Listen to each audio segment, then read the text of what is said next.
ఫిలిప్పీలకు రాసిన పత్రిక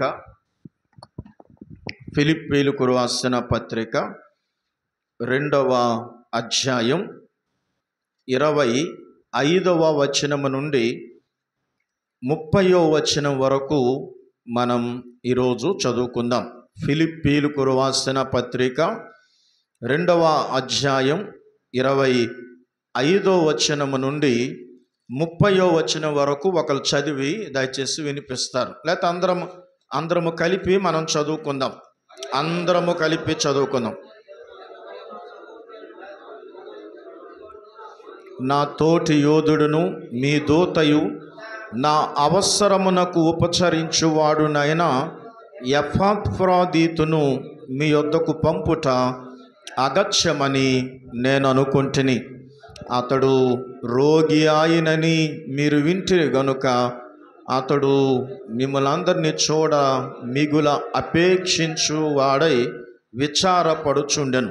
నిజముగా అతడు రోగి అయి చావునకు సిద్ధమై ఉండెను గాని దేవుడు అతన్ని కనికరించెను. అతన్ని మాత్రమే కాదు, నాకు దుఃఖం మీద దుఃఖము కలగకుండానట్లు నన్నును కనికరించెను. కాబట్టి మీరు అతన్ని చూచి నిమిత్తము అతను మరి శీఘ్రముగా సంతోషించి నిమిత్తం నాకున్న దుఃఖమును తగ్గు నిమిత్తం అతనిని శీఘ్రముగా పంపితిని. నా ఎడల మీ పరిచర్యలో ఉన్న కొదువును తీర్చుటకై అతడు నా ప్రాణమునైనను లక్ష్య పెట్టక క్రీస్తు పని నిమిత్తము చావుకు సిద్ధమై ఉండెను గనుక పూర్ణ ఆనందముతో ప్రభునందు అతన్ని చేర్చుకొని అట్టి వారిని గానపరచుడి. దేవుడి వాక్య భాగాన్ని మన వినికిడిలో దీవించునుగాక. అంటే చాలా ఎక్కువ పేర్లు మనకి బైబిల్లో బాగా కంఠస్థం వచ్చిన ఉంటాయి. పౌలు గారి పేరు, కొత్త నిబంధనలో అయితే పౌలు గారి పేరు, పేతురు గారి పేరు, లూకా పేరు, యోహాను పేరు, స్టెఫను, ఎందుకంటే మొదటి హతసాక్షి అయిపోయాడు కనుక స్టెఫను. ఇలాంటి పేర్లు మనకి చాలా అంటే మన నోటిలోనే ఆ పేర్లన్నీ మనకు గుర్తుంటాయి. మార్కు పేరు, ఇవన్నీ కూడా. కానీ ఫిలిప్పీలకు రాసిన పత్రికలో కేవలం 2 పర్యాయాలు మాత్రమే ఎపఫ్రోదితు కోసం రాయబడింది. ఎన్ని పర్యాయాలు? 2 పర్యాయాలు మాత్రమే ఎపఫ్రోదితు కోసం మనకి రాయబడింది. మరి అపోస్తలుడైనటువంటి పౌలు గారు 2వ మిషనరీ ప్రయాణములు అంటే సుమారు క్రీస్తు శకం 51లో ఆయన మాసిదోనియా ఆ యొక్క దర్శనము, ఆ పిలుపును అందుకొని అతడు ఆ పట్టణానికి వచ్చి అక్కడ సువార్త ప్రకటించినట్టుగా మనం చదువుతాం. అక్కడ అనేకులు ప్రభువుని నమ్ముకున్నారు అని అపోస్తుల కార్యాలు 16వ అధ్యాయం 40వ మాటలో ఉంది. ఒకరు ఎవరైనా చదవండి. అపోస్తుల కార్యాలు 16వ అధ్యాయం 40వ వచనాన్ని వేగంగా చదవండి. వారు చెరసాలలో నుండి వెలుపలికి వచ్చి లూదియా ఇంటికి వెళ్ళిరి. అక్కడ సహోదరులను చూచి ఆదరించి బయలుదేరిపోయిరి. ఇప్పుడు ఈ యొక్క ఫిలిప్పీ సంఘ స్థాపనలో ప్రాముఖ్యమైనటువంటి 3 వ్యక్తులను ప్రస్తావించారు అపోస్తుల కార్యాల్లో. ఒకటి లూదియా,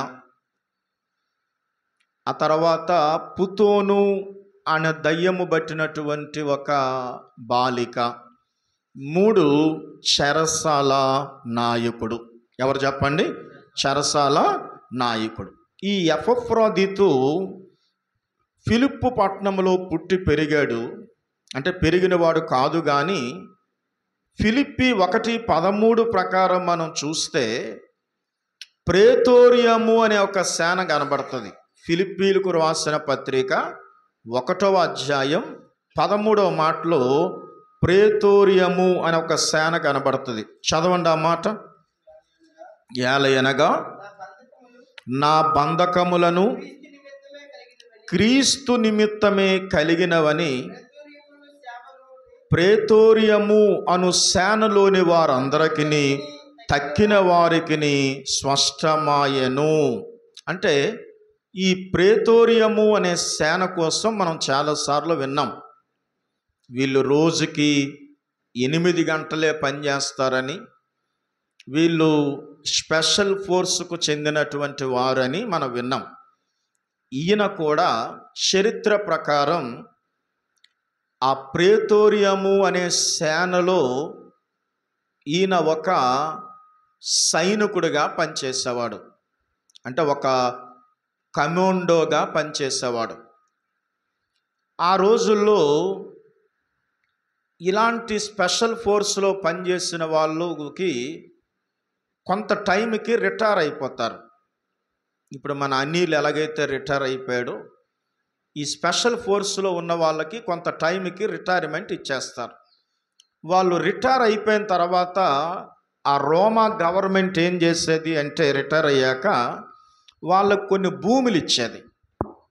వారు ఆ భూములను సేద్యం చేసుకుంటూ, వారికి పన్నులు కూడా ఉండేవి కాదు రోమా ప్రభుత్వంలో ఉన్న వారికి. కాబట్టి చక్కగా వారి యొక్క శేష జీవితాన్ని గడుపుతూ ఉండేవారు. అయితే అపోస్తలుడైన పౌలు గారు 2 సంవత్సరాలు హౌస్ అరెస్ట్ చేశారు ఆయన్ని రోమాలో. అప్పుడు కాపలాగా ఎవరున్నారు? ప్రేతోరియము అనే సేనలోకి చెందిన వాళ్ళు ఉన్నారు. ఏ సేనలో ఉన్న వాళ్ళు ఉన్నారు? కాబట్టి అంతకుముందు చాలామందికి వాళ్ళు కాపలా కాశారు. కానీ చాలామంది ఏడడం చూశారు, చాలామంది బాధపడడం చూశారు, చాలామంది ఇబ్బంది పడడం చూశారు, చాలామంది ఎప్పుడు బయటికి వెళ్తామా అని ఎదురు చూశారు. కానీ పౌలు గారు పత్రికలు రాస్తూ తన దగ్గరికి ఎవరైనా వచ్చే అవకాశం పౌలు గారికి ఉంది. వచ్చిన వారికి సువార్త చెప్పడం, అధికారులకు సువార్త చెప్పడం, ఆయన సంతోషంగా ఉండడం, ప్రార్థన చేయడం, ఇవన్నీ చూచి ఈ ప్రేతోరియము అనే సేనలో ఉన్నవారు కూడా కొంతమంది రక్షణ పొందారు. అలా రక్షణ పొందినటువంటి వ్యక్తుల్లో ఒక వ్యక్తి ఎవరు అంటే ఎపఫ్రోదితు. అలా రక్షణ పొందిన వ్యక్తుల్లో ఒక వ్యక్తి ఎవరు చెప్పండి? ఎపఫ్రోదితు. ఈ ఎపఫ్రోదితులో మనము కొన్ని మంచి లక్షణాలు, టైం మనకు తక్కువగా ఉంది కనుక కొన్ని మంచి లక్షణాలు ఈరోజు మనం చూసి ముందుకు వెళ్ళటానికి ప్రయత్నం చేద్దాం. 2వ అధ్యాయం 25వ మాట చదవండి. మరియు నా సహోదరుడును, చూడండి, మరియు నా సహోదరుడును అని అక్కడ రాయబడి ఉంది. ఎవరు చెప్పండి? నా సహోదరుడు అంటే సహ ఉదరుడు అంటే ఒకే ఉదరము నుండి పుట్టిన వారిని, ఒకే కడుపులో నుండి వచ్చిన వారిని సహోదరులు అని అంటారు. ఏమంటారు? కానీ ఇప్పుడు మనం ఒకే ఉదరములో నుండి వచ్చిన వారము కాకపోయినా క్రీస్తు రక్తములో మనము కడగబడ్డాము గనుక, క్రీస్తు రక్తము చేత కడగబడి ఆయన యొక్క బల్లలో మనం పాలు పంపులు పొందుతున్నాము గనుక, క్రీస్తు కుటుంబానికి మనం చెందిన వారు గనుక, క్రీస్తు రక్త బంధువులము గనుక మనం ఇప్పుడు అందరము కూడా సహోదరులమే.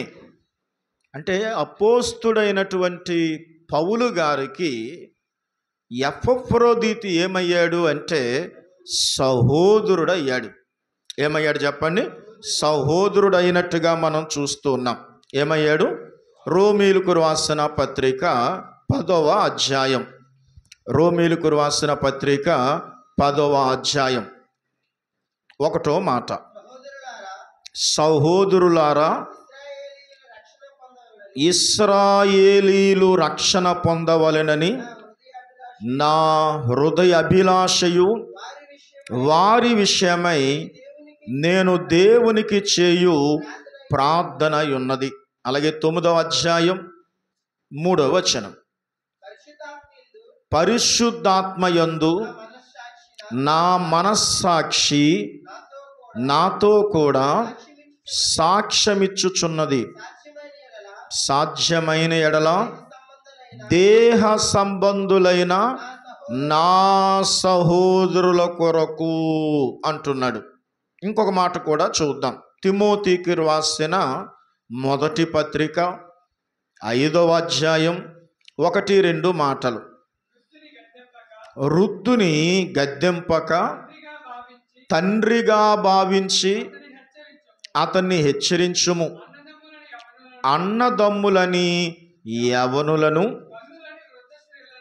చూడండి, అన్నదమ్ములని యవనులను అని ఉంది. అంటే సంఘములో మనమందరము ఎలా ఉండాలి అంటే, పురుషులందరూ కూడా సహోదరులుగా ఉండాలి, స్త్రీలందరూ కూడా సహోదరీలుగా ఉండాలి.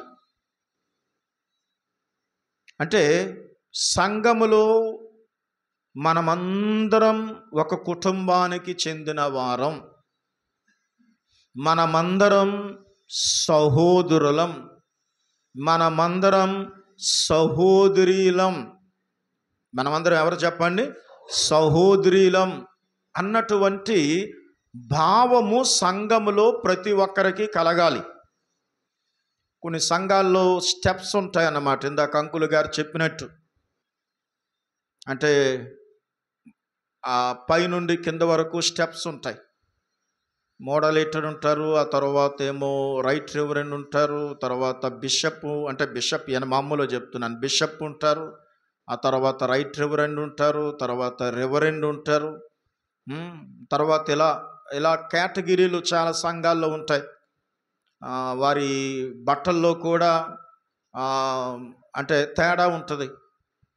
అంటే అక్కడ విభజన అనేది జరుగుతుంది. కానీ ఒక నిజమైనటువంటి క్రీస్తు సంఘములో ఎలా ఉండాలి అంటే, మనం అందరం కూడా సహోదరి సహోదరులము అన్నటువంటి భావం మనలో లేకపోతే మనము చరిత్రహీనులమైపోతాము, కానీ చరిత్రలో నిలిచేవారముగా ఉండం.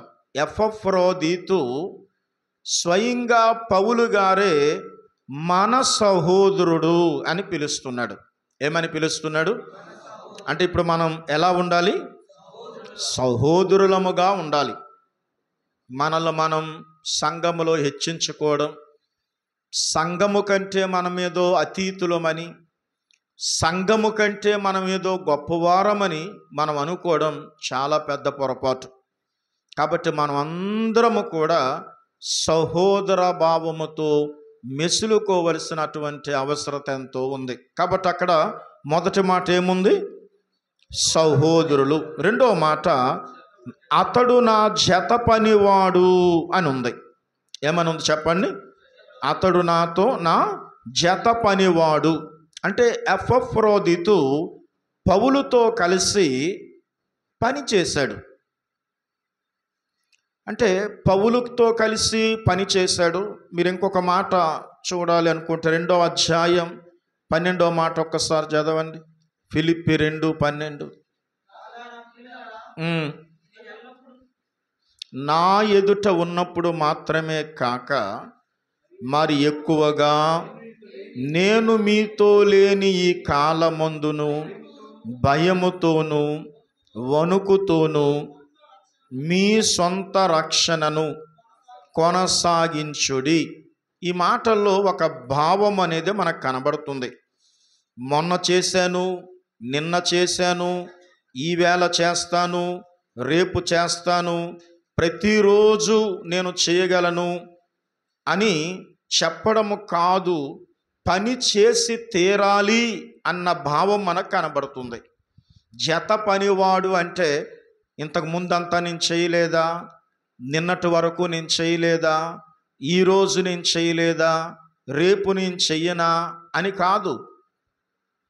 చనిపోయినంత వరకు ఒక జతగా ఉండి పని చేసేవాడే జత పనివాడు అవుతాడు. ఒక జతగా ఉండి పని చేసేవాడు జత పనివాడు అవుతాడు.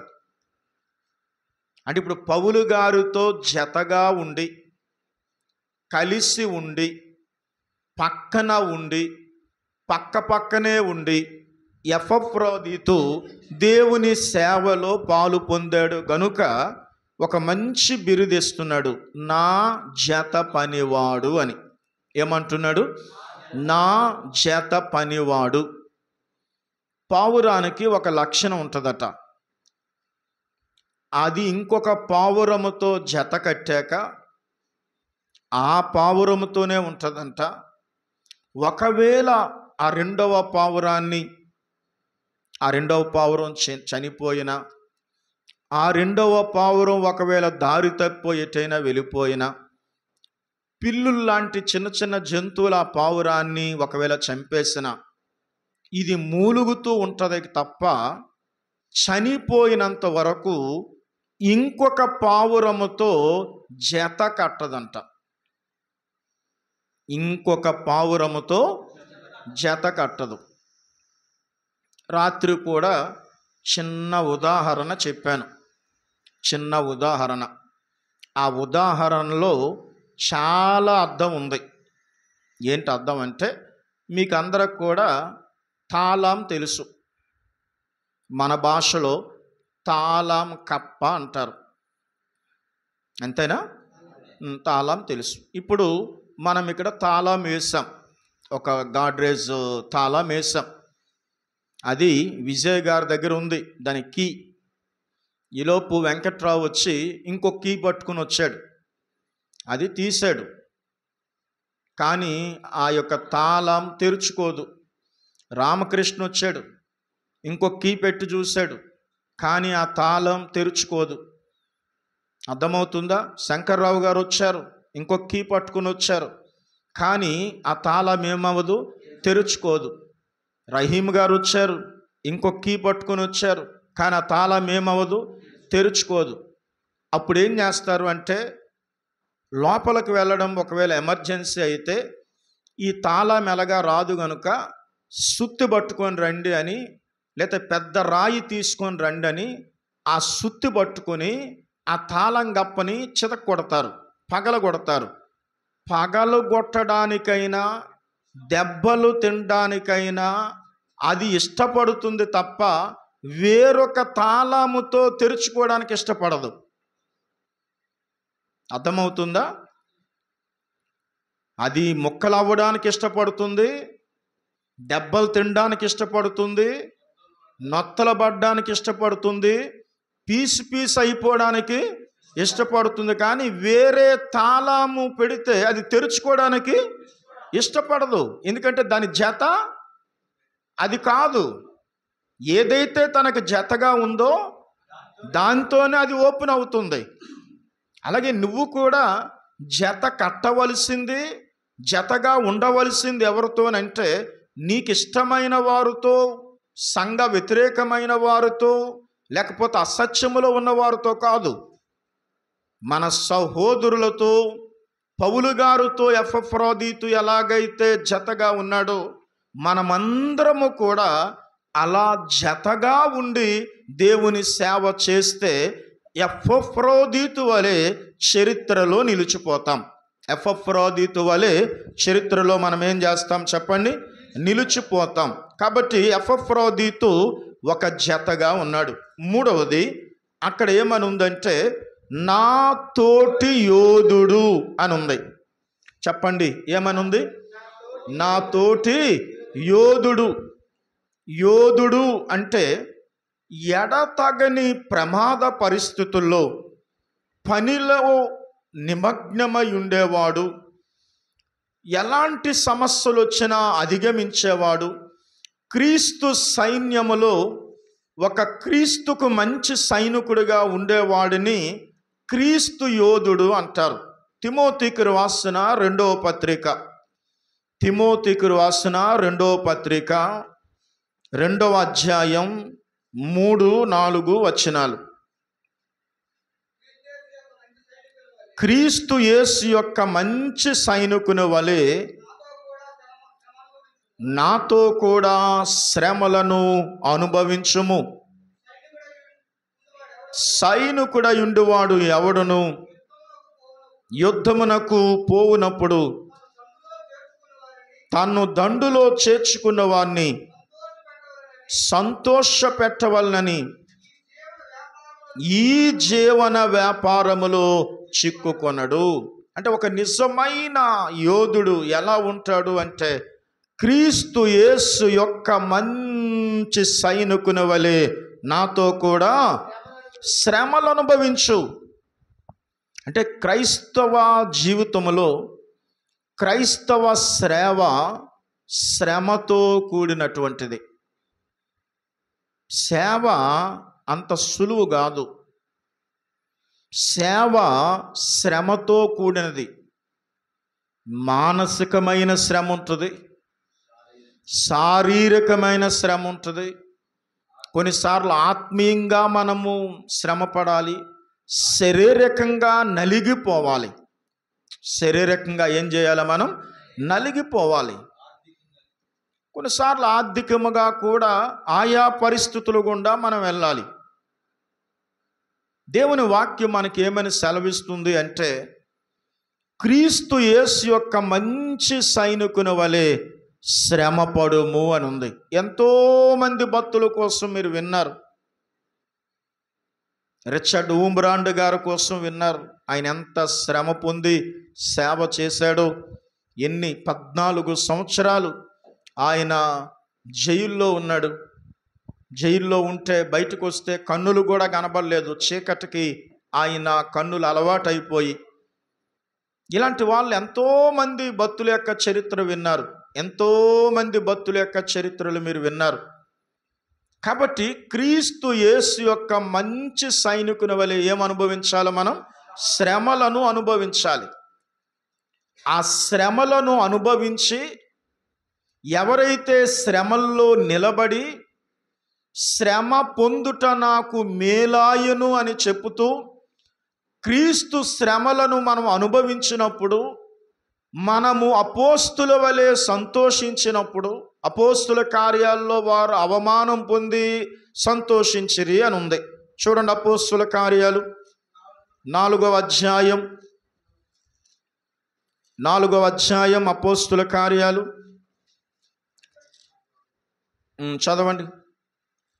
45-41 కదా.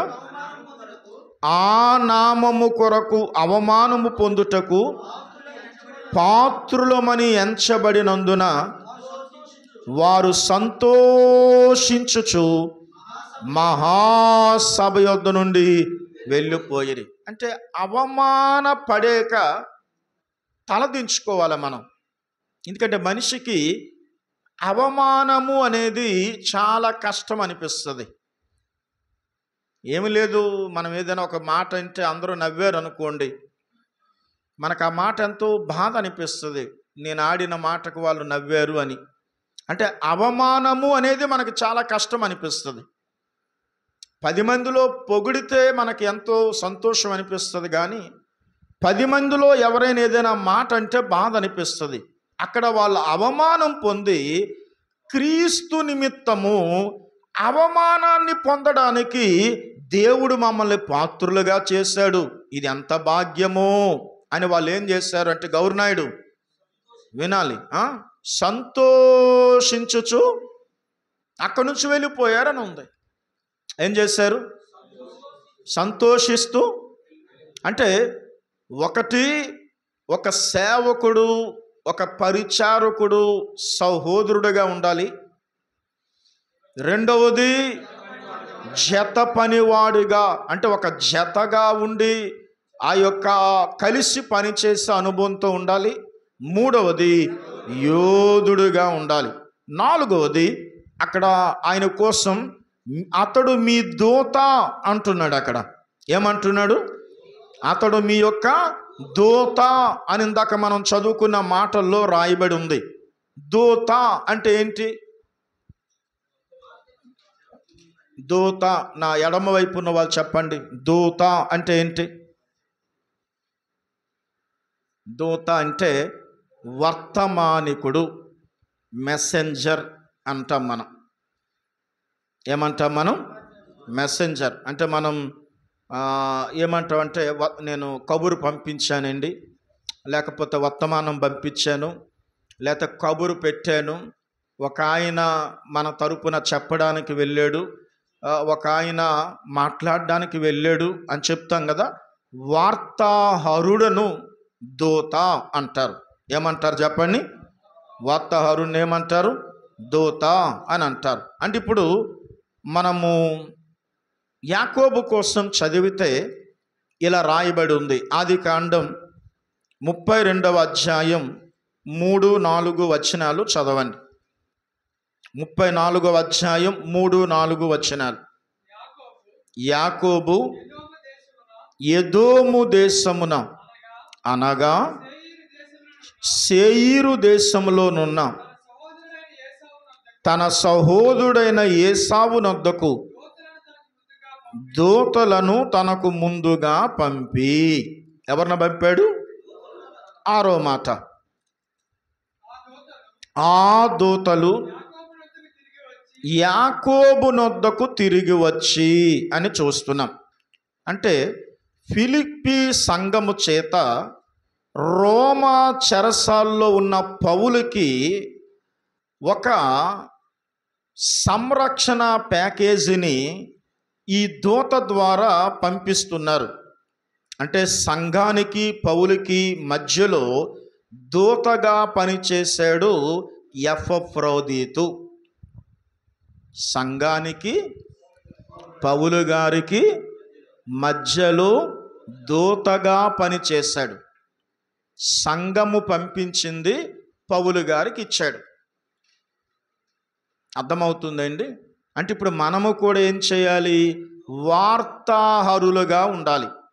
దేవుడు మనకిస్తున్నటువంటి మాటలు, దేవుడు మన నోటికి అందిస్తున్నటువంటి మాటలు, దేవుడు మనకు నేర్పిస్తున్నటువంటి మాటలు, దేవుడు మనకి చెప్పమన్నటువంటి మాటలు మనము సంఘానికి చెప్పాలి.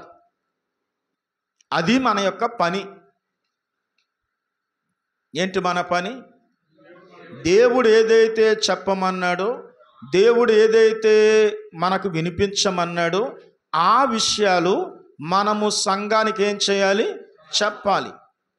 అందుకే మనం ప్రకటన గ్రంథంలో మనము చదువుతూ ఉంటే ఇలాగు చెప్పుము, ఇలాగు చెప్పుము అనే మాట కనబడుతుంది.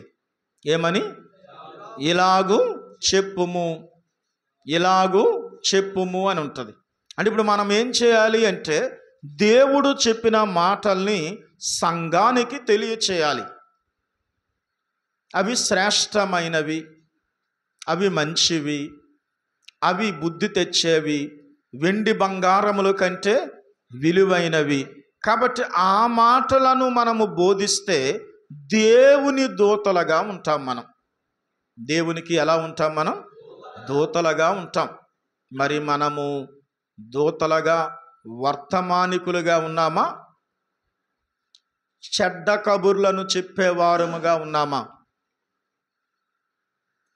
వారి మీద వీరి మీద వాళ్ళకు చెబుతున్నామా? దేవుని సంగతులు చెబుతున్నామా? ఈ పాటకే మీకు బోల్డ్ రెఫరెన్సులు గుర్తొచ్చి ఉండాలి. సేవకులు గనుక వారు తాము కన్న వాటిని, విన్న వాటిని చెప్పకుండా మానలేదు అని ఉంది. అలాగే గొర్రెల కాపర్లు ఏం చేశారు? వారు ఏదైతే చూచారో, ఏదైతే కన్నులారా చూచారో అది ప్రచురము చేశారు. తాము విన్న వాటిని, కన్న వాటిని. యోహాను శుభవార్త పత్రిక 1వ అధ్యాయం 1వ మాటలో ఏముంది? మేము దేన్ని నిదానించి చూచాము, దేన్ని విన్నాము, దేన్ని తాకాము, అవి మీకు తెలియజేయుచున్నాము అని ఉంది. ఇప్పుడు డెకపోలి అంటే ఒక 2000 దయ్యాలు ఒకడికి బట్టాయి. సేనా దయ్యం. యేసు ప్రభువారు వారిని బాగు చేశాక నీతో వస్తాను ప్రభువా అన్నాడు. అప్పుడు ప్రభు అన్నాడు, నాతో నువ్వు రావక్కర్లేదు. డెకపోలిలో నువ్వేదైతే అనుభవించావో, నువ్వేదైతే కన్నులారా చూచావో, నీ జీవితంలో ఏది జరిగిందో దాన్ని చెప్పు అన్నాడు. డెకపోలి అంటే 10 పట్టణాలు. ఎన్ని పట్టణాలు? 10 పట్టణాల్లో వాడు సువార్త ప్రకటించాడు. 10 పట్టణాల్లో. అంటే ఈరోజు ఒక సేవకుడు పని వేరే వాళ్ళ కోసం చెడ్డగా వేరే వాళ్ళ దగ్గర చెప్పడం కాదు. ఒక సేవకుడు తన బలహీనతలను వేరే వాళ్ళ దగ్గర చెప్పడం కాదు. ఎవరో ఇలా అన్నారు, నీ యొక్క బలహీనతలు సైతానికి చెప్పకు, నీ బలాన్ని మాత్రమే సైతానికి చెప్పు. నీ బలహీనతలు దేవునికి చెప్పు. నీ బలము దేవునికి చెప్పినా, నీ బలహీనతలు సైతానికి చెప్పినా రెండూ ప్రమాదమే అన్నారు. అంటే మన బలాన్ని సైతానికి చెప్పాలి, మన బలహీనతలు దేవుని దగ్గర ఒప్పుకోవాలి. అప్పుడు దేవుడు మనకేమిస్తాడు? బలాన్ని ఇస్తాడు. మనం ఏం చేస్తాం? మన అవసరాలు, మన బలహీనతలు, మనకి ఏదైతే ఇబ్బందిగా ఉందో అవి ప్రజలతో మనం పంచుకుంటూ ఉంటాం. తద్వారా వాళ్ళు బలహీనులైపోయే అవకాశం ఉంది. కాబట్టి ఎవరైనా ఒక వ్యక్తితో మీరు క్లోజ్గా ఉంటే ఆయన బలపడాలి. ఆ వ్యక్తి ఏం చేయబడాలి? బలపరచబడాలి. కానీ మీరు ఎవరెవరో బలహీనతలు వాళ్ళకి చెబుతుంటే ఆ వ్యక్తి ఇంకా బలహీనతుడైపోతాడు. ఓహో, వీళ్ళందరూ ఇంతేనా, సీనియర్లు ఇలాగే ఉన్నారా, పరిచారకులు ఇలాగే ఉన్నారా అని వాళ్ళు ఇంకా బలహీనతలు అయిపోతే దానికి దేవుడు నీకు లెక్క అడుగుతాడు. కాబట్టి నువ్వు ఒక మంచి దూతగా ఉండాలి. ఎలా ఉండాలి? ఇక 4వది, ఇందాక మనం చదువుకున్నటువంటి మాటలో అతడు నాకు పరిచర్య చేయువాడు అని ఉంది అక్కడ. ఇందాక మనం ఫిలిప్పీలకు రాసిన పత్రిక చదువుకున్న మాటల్లో అతడు నాకు, మరొకసారి చదవండి ఆ మాట, నా సహోదరుడును జత పనివాడును నా తోటి యోధుడను మీ దూతయు నా అవసరమునకు ఉపచారించువాడునైనా ఎపఫ్రోదితు. ఇప్పుడు ఎపఫ్రోదితు పౌలు గారికి పరిచర్య చేస్తున్నాడు. ఒకటి, ఇప్పుడు ఏం చేశాడు అంటే ఫిలిప్పులో ఉన్నటువంటి సంఘము దగ్గర నుంచి, అంటే ఒక విధంగా చెప్పాలంటే అక్కడ సంఘానికి అక్కడ చూచే వాళ్ళు ఉన్నారు, పెద్దలు ఉన్నారు, డీకన్స్ ఉన్నారు. సంఘాన్ని విడిచిపెట్టాడు, కుటుంబాన్ని విడిచిపెట్టి పౌలు గారి దగ్గర పరిచర్య చేయడానికి వెళ్ళాడు. కుటుంబాన్ని విడిచిపెట్టడం ఎంత కష్టం? కష్టమా? ఒక ఉదాహరణ చెప్పండి. కుటుంబాన్ని విడిచిపెట్టడం కష్టమే అనడానికి ఒక ఉదాహరణ చెప్పండి. ఎలాగో ఒకలాగా ఒక ఉదాహరణ చెప్పుము అని నేను ప్రశ్నేస్తే ఒక ఉదాహరణ మీరు చెప్పాలి. అది బైబిల్ నుండి చెప్తారా, బయట చెప్తారా, మీ ఇష్టం. కుటుంబాన్ని విడిచిపెట్టడం కష్టమే అనడానికి ఒక ఉదాహరణ చెప్పుము అన్న నేనన్న ప్రశ్నకు మీరు ఒక జవాబు చెప్పండి. చాలా సింపుల్గా చెప్పొచ్చు. శనివారం నాడు ఉదయము బైబిల్ క్లాసు పెట్టుకుందామా, సాయంకాలం బైబిల్ క్లాసు పెట్టుకుందామా అంటే 100కి 90 మంది ఉదయమే పెట్టుకుందాం బ్రదర్ గారు అని అంటున్నారు. దానికి ఒకటి ప్రధానమైన కారణం కుటుంబాన్ని విడిచిపెట్టలేక. తక్కినవేవో చిన్న చిన్న కారణాలు ఉండొచ్చు. కొంతమంది ఉదయం సాయంకాలం పెట్టండి మీటింగ్ అన్నవాళ్ళు ఉన్నారు. చాలామంది ఏంటంటే కుటుంబాన్ని విడిచిపెట్టలేక. దేన్ని విడిచిపెట్టలేక? ఇతను కుటుంబాన్ని విడిచిపెట్టి 1170 కిలోమీటర్లు ప్రయాణం చేశాడు. ఫిలిప్పీ నుండి రోము పట్టణానికి రావాలంటే 1170 కిలోమీటర్లు. అంటే ఇక్కడ నుంచి చెన్నై కంటే దూరం. ఇప్పుడు మనం ఈ ఫ్లైట్ మారితే, ఫ్లైట్ కానీ ఎక్కామంటే వైజాగ్లో, చెన్నైలో గంటలో దిగిపోతాం. ట్రైన్ ఎక్కామంటే ఒక 16-18 గంటల్లో దిగిపోతాం. బస్సు ఎక్కామంటే ఒక 20 గంటల్లో దిగిపోతాం. అప్పుడు బస్సు లేదు, ఫ్లైట్ లేదు, తర్వాత ఏమో ట్రైను లేదు. మరి ఎంత ప్రయాసపడ్డాడు, ఏ గుర్రం ఎక్కాడు, ఏ గాడిద మీద ప్రయాణం చేశాడు, ఏ వాడెక్కాడు, ఎన్ని ప్రమాదాలు గురయ్యాయో తెలియదు. కానీ 1170 కిలోమీటర్లు ఫిలిప్పీ నుండి బయలుదేరి రోమా పట్టణానికి వెళ్ళాడు. ఎందుకు వెళ్ళాడు అంటే సంపాదించుకోవడానికి కాదు, పరిచర్య చేయడానికి. పరిచర్య అంటే ఒక బైబిల్ పండితుడు చెప్పాడు, ఎపఫ్రోదీతుకి ప్రాణం అంట పరిచర్య అంటే. మనకి ఎపఫ్రోదీతుకి తేడా ఏంటంటే, పరిచర్య అంటే ఆయనకి ప్రాణం, మనకి ప్రాణం పోతుంది. అది మనకి ఎపఫ్రోదీతుకి తేడా. పరిచర్య అంటే ఎపఫ్రోదీతుకి ఏంటి? ప్రాణం. పరిచర్య చేయాలి. ఈ ఆరోగ్యం ఉన్నప్పుడే పరిచర్య చేయాలి. రేపు మంచం ఎక్కితే నేను చేయలేను.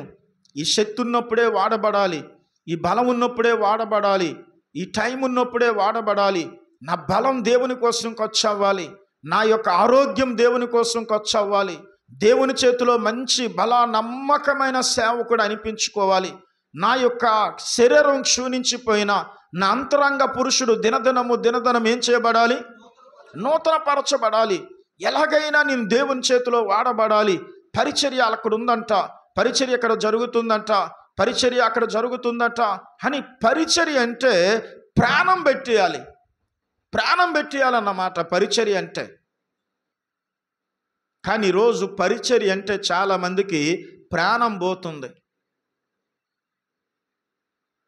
పరిచర్య అంటే ప్రాణం పెట్టాలి. అందుకే వీళ్ళు చరిత్రలో నిలిచిపోయారు. ఎన్ని కిలోమీటర్లు ప్రయాణం చేశాడు ఆయన? 1170 కిలోమీటర్లు. ఫిలిప్పీ నుండి ఎక్కడికి వెళ్ళాడు ఆయన? రోమా పట్టణానికి ఆయన బయలుదేరి వెళ్ళాడు. ఎవరికి పరిచర్య చేయడానికి? పౌలు గారికి పరిచర్య చేయడానికి. ఫిలిప్పీలకు రాసిన పత్రిక 2వ అధ్యాయం 4వ వచనం. మీలో ప్రతివాడును తన సొంత కార్యములను మాత్రమే గాక ఇతరుల కార్యములను కూడా చూడవలెను. అంటే ఎపఫ్రోదీతును మనస్సులో పెట్టుకుని సంఘాన్ని హెచ్చరించాడు పౌలు గారు. అంటే ఎపఫ్రోదీతు ఒక్కడే కాదు, మీరు కూడా ఎప్పుడూ మీ సొంత కార్యాలే కాదు, ఇతరుల కార్యాలు కూడా మీరేం చేయాలి? చూడాలి. ఏదో ఒక్క ఎపఫ్రోదీతు ఉంటే సరిపోదు. ఏదో కన్స్ట్రక్షన్ అంటే ఒక్క రామారావు ఉంటే సరిపోదు, ఒక గంగునాయుడు ఉంటే సరిపోదు, ఒక బీజేపీ ఉంటే సరిపోదు, లేకపోతే ఇంకెవరో నాయుడు గారు ఉంటే సరిపోదు. ఉదాహరణకు చెప్తున్నాను. అందరూ కూడా సొంత కార్యాలు కాకుండా ఎవరి కార్యాలు చూడాలి? ఇతరుల కార్యాలు, దేవుని కార్యాలు చూడాలి అని ఉంది. అదే ఫిలిప్పీలకు రాసిన పత్రిక 29వ మాట, 2:29-30 మాటలు చదవండి. నా ఎడల మీ ఉపచర్యలో ఉన్న కొదువను తీర్చుటకై అతడు తన ప్రాణమైనను లక్ష్య పెట్టక క్రీస్తు యొక్క పని నిమిత్తము చావునకు సిద్ధమై ఉండెను గనుక. చూడండి, పౌలు గారి యొక్క పరిచర్యలో చేదోడు వాదోడుగా ఉంటూ విలువైనటువంటి సేవ చేసి ఎంతో గౌరవముగా పౌలు గారి దగ్గర ఆయన మసలుకొని దేన హృదయముతో భక్తి భావముతో సేవ చేశాడు. అందుకే పౌలు గారు ఎలా అంటున్నారు? నా ఎడల పూర్ణానందముతో ప్రభునందు అతనిని చేర్చుకొని అట్టి వారిని ఘనపరచుడి. అలాంటి వారిని ఏం చేయాలి? ఘనపరచండి. అంటే ఒక వ్యక్తి పరిచర్య చేస్తే దేవుడు అతన్ని ఘనపరుస్తాడు, సంఘము అతన్ని ఘనపరుస్తుంది. పరిచర్య చేయకుండా కాపాడుకుంటే పరిచర్య చేయకుండా శరీరాన్ని కాపాడుకుంటే సంఘము కూడా ఆ విషయాన్ని గమనించి ఇతడు పరిచర్య చేయుడు, చేసినోళ్ళు కూడా కొంతమంది చేయనివ్వడు, ఇతను కష్టపడినట్టు మేము ఎప్పుడూ చూడలేదు, చెమట కారినట్టుగా ఇతను పరిచర్య చేయడం మేము ఎప్పుడూ చూడలేదు అని వాళ్ళు కూడా గమనిస్తారు. కాబట్టి దేవుడు మనల్ని గణపరచాలంటే ఒకటి ఏంటంటే పరిచర్య ప్రాణము పెట్టి చేయాలి. ఏం పెట్టి చేయాలి? ప్రాణం పెట్టి పరిచర్య చేయాలి. ఇంకా పరిచర్య చేసినప్పుడు ఇంకేమీ జ్ఞాపకం రాకూడదు, పరిచర్యలో మునిగిపోవాలంతే. ఇంకా పరిచర్య టైంలో ఇంకేది కూడా మనకు గుర్తు రాకూడదు. కాబట్టి ఆయన అద్భుతమైనటువంటి పరిచర్య చేశాడు. పౌలు గారి పరిచర్య చేయటానికి 1170 కిలోమీటర్లు ప్రయాణం చేశాడు. తర్వాత ఆ ఫిలిప్పీలకు రాసిన పత్రికలో ఏముందంటే, అతడు తన ప్రాణమునైనను లక్ష్య పెట్టనివాడు అని ఉంది. అతడు తన ప్రాణమునైనను లక్ష్య పెట్టక అంటే చాలా ధైర్యవంతుడు, తన ప్రాణాన్ని కూడా పణముగా పెట్టడానికి సిద్ధమైన మొదటివాడు. అనేక ప్రమాదాలు వస్తాయి అని తెలిసిన, అనేక ప్రమాదాలు కొంతమంది ఏం చేస్తారు, ఇండియన్ ఆర్మీలో పనిచేస్తారు. చైనా వాడు ఒకవేళ వచ్చినా, పాకిస్తాన్ వాడు వాళ్ళ ఒకవేళ వచ్చినా, బంగ్లాదేశ్, ఎందుకంటే మనం ఆ దేశాలతో సరిహద్దు పంచుకుంటున్నాం, ప్రాణం పోతుందని తెలిసిన ఆ యొక్క ఆర్మీ వాళ్ళు ఏం చేస్తున్నారు, ప్రాణాలకు ఒడ్డి ఆ మంచు కొండల్లో వారు కొంతమంది ప్రాణాలు కూడా పోతున్నాయి. కొంతమంది ప్రధాని ఇంటి దగ్గర కాపలాగా ఉంటున్నారు. కొన్నిసార్లు అటాక్ జరిగితే వాళ్ళు ప్రాణాలు పోవచ్చు. కొంతమంది మినిస్టర్స్ ఇంటి దగ్గర ఉంటున్నారు. ఏమైనా అటాక్ జరిగితే ముందు వీళ్ళనే చంపి లోపలికి వెళ్తారు. అంటే ప్రాణాలని తెగించి వారు ఏం చేస్తున్నారు అంటే ఒక వ్యక్తిని కాపాడడానికి ఆ గాడ్స్ లేకపోతే అక్కడ ఉన్నటువంటి సిబ్బంది ప్రయత్నం చేస్తున్నారు. ఎపఫ్రోదితు కూడా పౌలు గారి దగ్గర పరిచర్య చేస్తూ పౌలు గారికి ఏది కూడా రాకుండా, ఒకటి దేవుని కాపుదల ఉంది, ఈయన కూడా ఎలా చూసుకుంటున్నాడు అంటే ప్రాణాన్నైనా లక్ష్యం చేయలేదు. దేని లక్ష్యం చేయలేదు? ప్రాణాన్నైనా లక్ష్యం చేయలేదు. అంటే పరిచర్య చేసినప్పుడు యేసు ప్రభువారు ఒక మాట చెప్పాడు కదా, తన ప్రాణాన్ని దక్కించుకునేవాడు దాన్ని పోగొట్టుకుంటాడు, దాన్ని పోగొట్టుకోవాలి అంటే పోయినా పర్వాలేదు అనుకున్నవాడు దాన్ని దక్కించుకుంటాడు అని. కాబట్టి దేవుని సేవలో చలి అని, ఎండ ఎక్కువగా ఉందని, వర్షం పడుతుందని, కష్టం అవుతుందని, దూరం అయితే కష్టమని, ఇలాంటి మాటలు మన నోటి వెంబడి ఎప్పుడూ కూడా రాకూడదు. ఎక్కడికి పంపించినా సంతోషంగా ప్రాణం పెట్టి పరిచర్య చేసేవాడు ఎపఫ్రోదితు. అలా ప్రాణం పెట్టి వెళ్ళాలన్నమాట. ఇతను ప్రాణాన్నైనా ఏం చేయలేదు, లెక్క చెయ్యక. ఒకసారి చదవని మరలా మాట, నా ఎడల మీ పరిచర్యలో ప్రాణమునైనను లక్ష్య పెట్టక క్రీస్తు యొక్క పని నిమిత్తము చావునకు సిద్ధమై ఉన్నాడు. క్రీస్తు పని కోసం దేనికి సిద్ధమయ్యాడు? చావుకి. చెప్పండి, దేనికి సిద్ధమయ్యాడు? చావుకు సిద్ధమయ్యాడు. అంటే చావడానికైనా సిద్ధమైపోవాలి పరిచర్యలో. అలాంటి వారు మాత్రమే పరిచర్య చేయాలి. అలాంటి వారు మాత్రమే. తక్కిన వాళ్ళు పరిచర్య చేసినా అది ఫలించదు. పరిచర్య చేసినా ఫలించదు. పరిచర్యకులు ఎలా ఉండాలంటే చావుకైనా రెడీ. దేనికి రెడీ? చావుకైనా రెడీ. ఎప్పుడో కొంతమంది అనారోగ్యంతో ఉన్న వాళ్ళు ఉంటారు, ఏవో తీవ్రమైన రోగాలు వచ్చిన వాళ్ళు ఉంటారు. కొన్నిసార్లు సడన్గా ఈ షుగర్ ఉన్న వాళ్ళు, కొన్ని వ్యాధులు ఉన్న వాళ్ళు బలహీనులు అవుతారు, చేరబడుతుంటారు. వాళ్ళ కోసం మనం ఏమీ అనుకోలేం, ఎందుకంటే వాళ్ళ బలహీనత. కొంతమంది మీటింగ్ అవ్వగానే, అక్కడ సంఘం ఉంటుండగానే కాలు జాపేసి పడుకుని పోతారు. కాలు జాపి నిద్రపోవడం అంటే చేరబడ్డం, రిలాక్స్ అవ్వడం. ఏం కష్టపడ్డాడు అంతవరకు అంటే కూర్చొని వాక్యం విన్నాడు అంతే, చెప్పలేదు. మరలా చెప్పాడా విన్నాడా? వినడానికి కలిసిపోయి మీటింగ్ అయిపోగానే చేరబడిపోతుంటారు. మరి ప్రాణాన్ని ఏం తెగిస్తున్నాం మనం? చెప్పండి, ఏం తెగిస్తున్నాం ప్రాణాన్ని?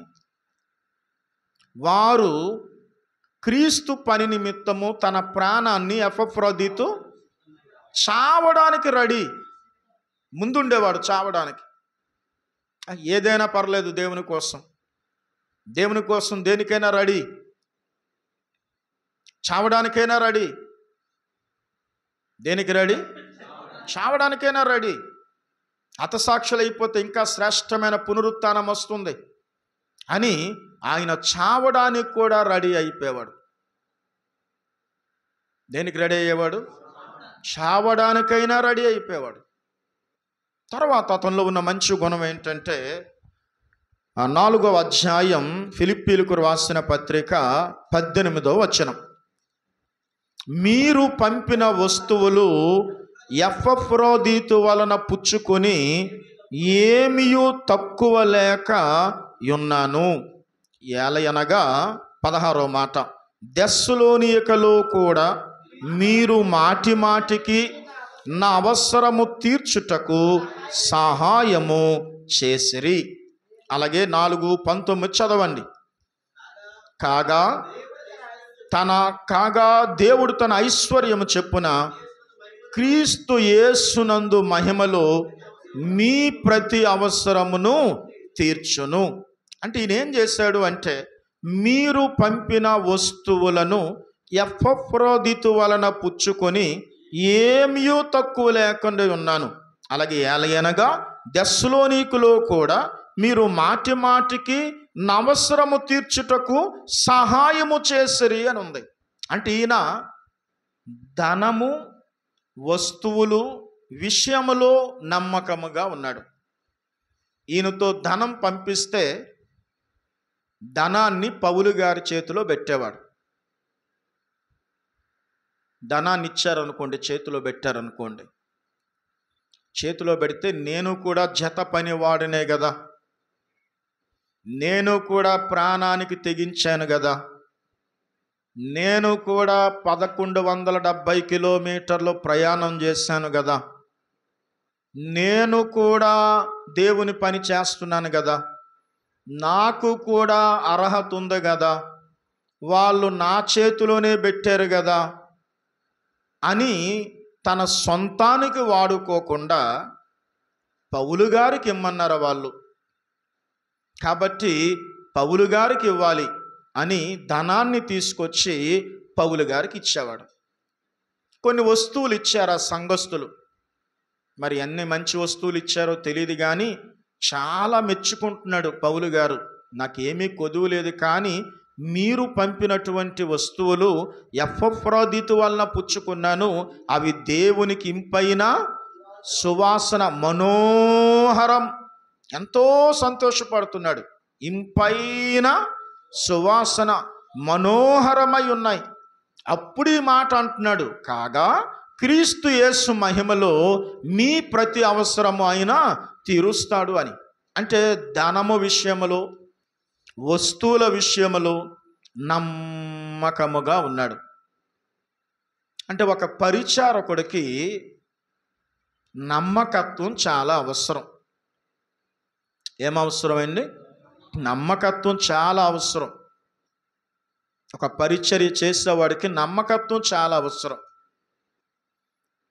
కొంచెం ఇందాక దేవుని దాసులు చెప్పినట్టు కొంచెములో నమ్మకముగా ఉన్నటువంటి వాడు ఎక్కువ వాటి మీద దేవుడు ఏం చేస్తాడు? నియమిస్తాడు.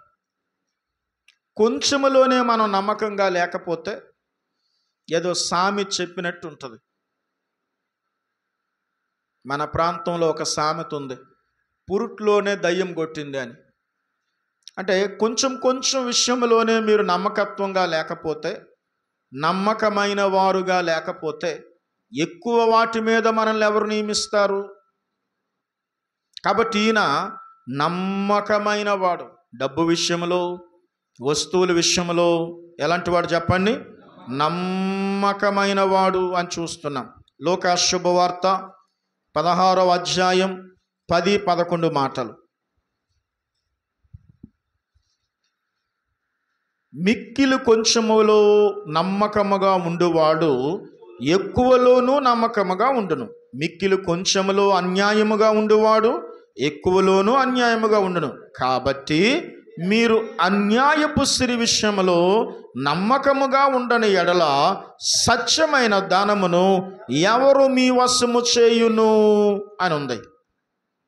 అందరూ నాతో చెప్పండి, మిక్కిలి కొంచెములో నమ్మకముగా ఉండువాడు ఎక్కువలోనూ నమ్మకముగా ఉండును.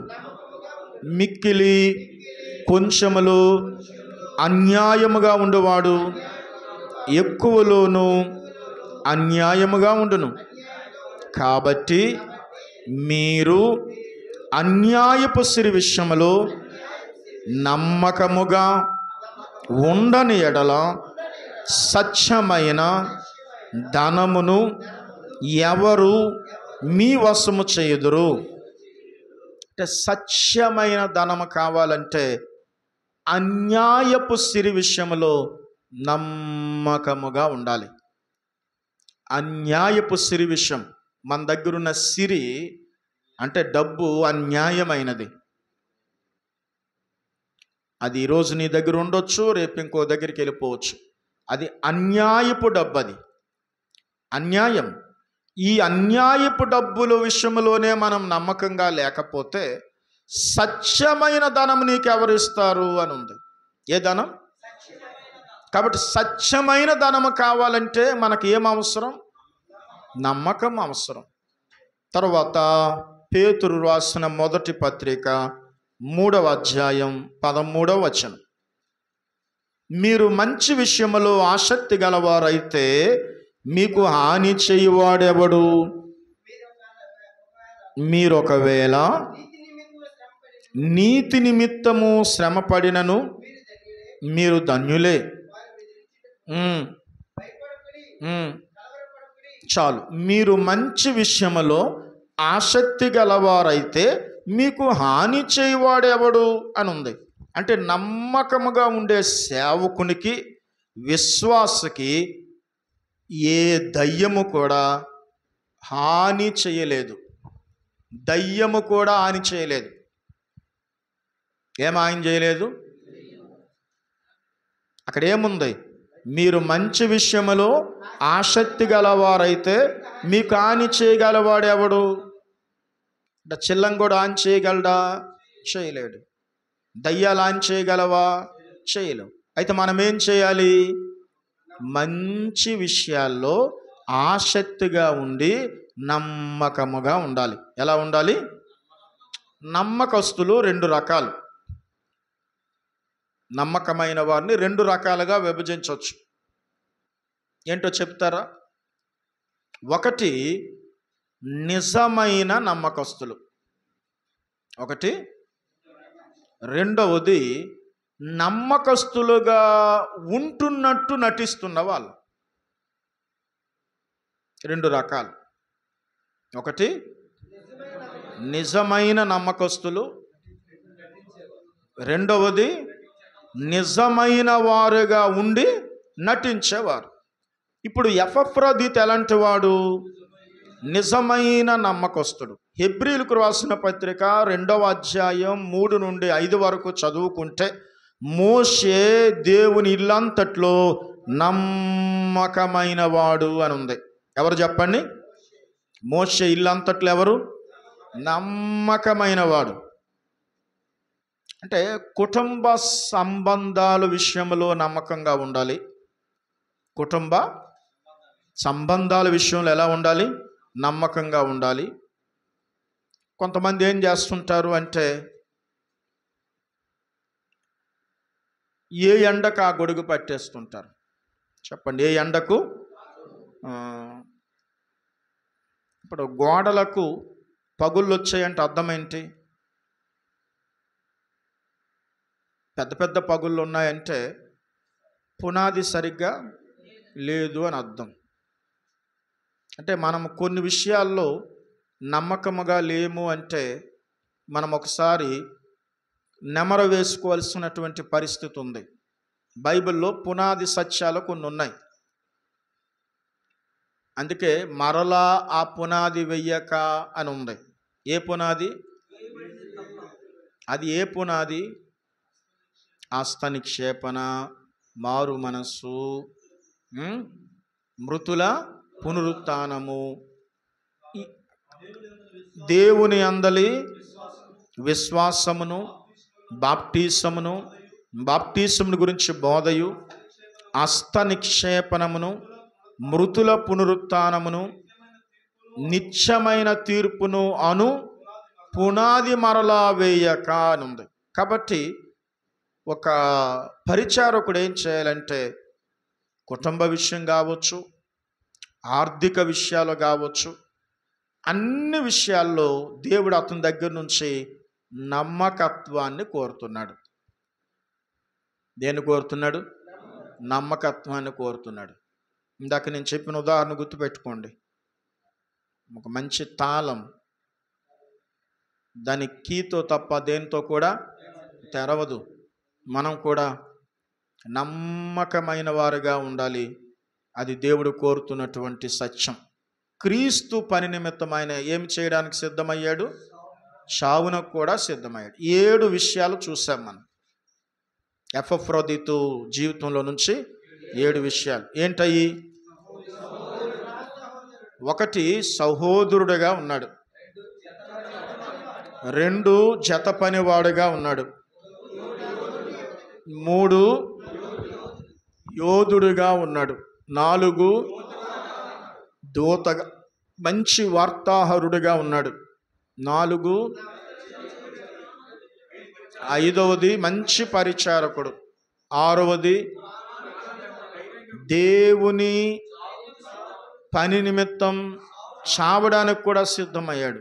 7వది నమ్మకముగా ఉన్నాడు. ఎలా ఉన్నాడు? నమ్మకముగా ఉన్నాడు. ఇంతకుముందు చెప్పాను, ఒక ఆయన 2 మాటలు చెప్పి ముగించేస్తాను. నేను ఒక 2-3 నాయుడు గారు కూడా వచ్చారు ఆ రోజు. ఒక పెద్ద కాన్వకేషన్ హాల్ దగ్గరికి వెళ్ళాం. 3-4 కలిసి వెళ్ళాం. మాట్లాడుతూ అక్కడ ఒక వాచ్మ్యాన్ ఉన్నాడు. 4 అంతస్తులు ఉంది అది. బాబు, ఈ నెలలో ఏమైనా ప్రోగ్రామ్స్ ఉన్నాయా అని అడిగితే, నాకు తెలియదేండి అన్నాడు ఆయన. వానర్ గారిని అడగాలి అన్నాడు. ఒకవేళ ఏమైనా ప్రోగ్రామ్స్ ఉంటే డైరీ వానర్ దగ్గర ఉంటుంది కాబట్టి తెలియకపోవచ్చు. గత నెలలో ఏమైనా ప్రోగ్రాములు అయ్యాయా అని అడిగాం. అది నాకు తెలియదేండి అన్నాడు. వాచ్మెన్ అంటే 24 గంటలు ఉండాలి. ఆ భార్య భర్తలే క్లీన్ చేస్తారు.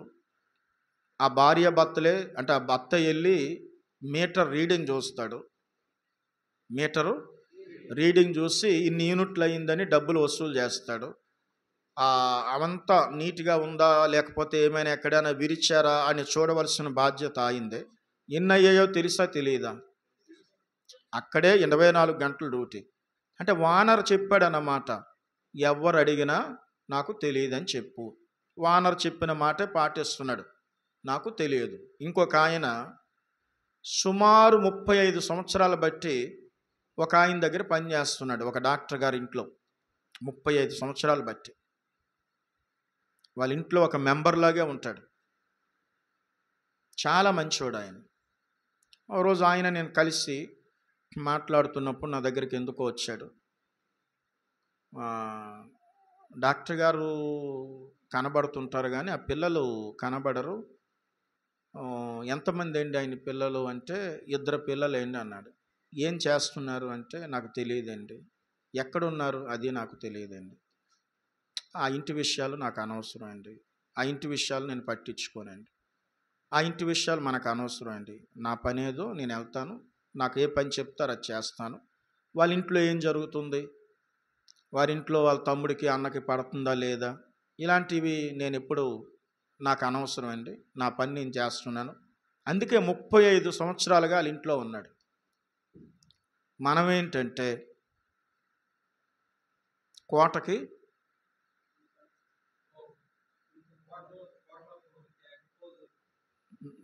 ఏంటి ఆ సామెత అది, కోటలోనికి కోటలో కబుర్లన్నీ తెచ్చాడట. ఎందుకు ఆ పనికి మన పనులన్నీ ఎందుకు? మన పనేదో మనం చేసుకోవాలి. కాబట్టి ఎపఫ్రోదీతు చరిత్రలో నిలిచిపోవడానికి 7 ప్రాముఖ్యమైన కారణాలు ఉన్నాయి. ఈ 7 కారణాలు మనలో ఉంటే మనము కూడా రాబోతున్నటువంటి తరాల్లో ఒకవేళ దేవుని రాకడ రాకపోతే చరిత్రలో నిలిచిపోతాం. మంచి సేవకులుగా దేవుడు బలా నమ్మకమైన మంచి దాసుడా అంటాడు. కాబట్టి ఇలాంటి మంచి లక్షణాలతో ముందుకు వెళ్ళడానికి పరిశుద్ధాత్మ దేవుడు మనకి సహాయము చేయునుగాక. మోకరించండి.